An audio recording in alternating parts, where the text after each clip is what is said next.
मी Manisha kitchen मध्ये तुमचं खूप खूप स्वागत आहे। चला आज एक मस्त अशी रेसिपी बघूया।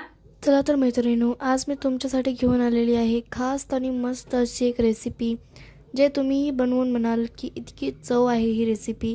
चला तर मग आजची रेसिपीला सुरुवात करूया। चला मस्त एक आज रेसिपी बघणार आहे। तर त्यासाठी घेतलेला आहे पत्ता गोबी, कापून स्वच्छ धुवून घेतलेला आहे। ह्या पद्धतीने कापून घेतलाय लांबकुळा असा आणि स्वच्छ धुवून घेतलेला आहे। अर्धा घेतलेला आहे मी आणि इथं घेतलेलं आहे ताजं वटाणा मटर ताजं घेतलेलं आहे सोलून एक वाटी भर। इथं घेतलेलं आहे देशी 2 टमाटो कापून घेतलेले आहे, एक कांदा कापून घेतलेला आहे। आता वाटण बनवायसाठी हिरव्या मिरच्या घेतल्या त्या आणि लसूण घेतलाय, देशी लसूण घेतलाय, वल्ला लसूण, खलबत्ता घेतलेला आहे, मिरची घेतलेला आहे। तर वाटण बनवायसाठी लसूण, वल्ला लसूण आहे, हिरव्या मिरच्या मोडून टाकूया म्हणजे बारीक होतात लगेच।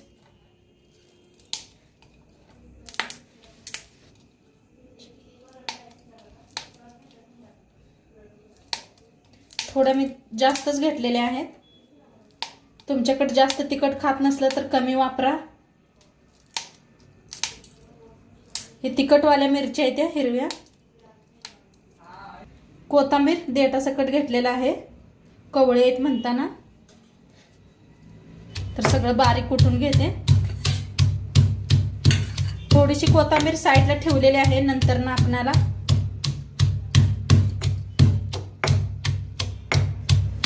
तर बारीक असं कुटून घेतलेलं आहे।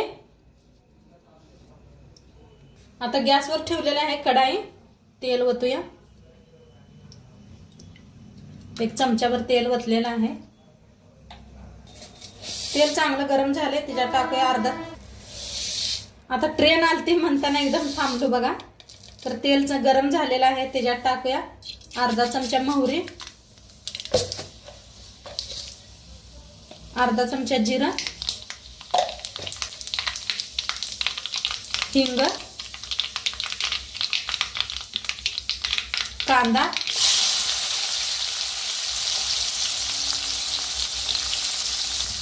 तर चांगलं भाजून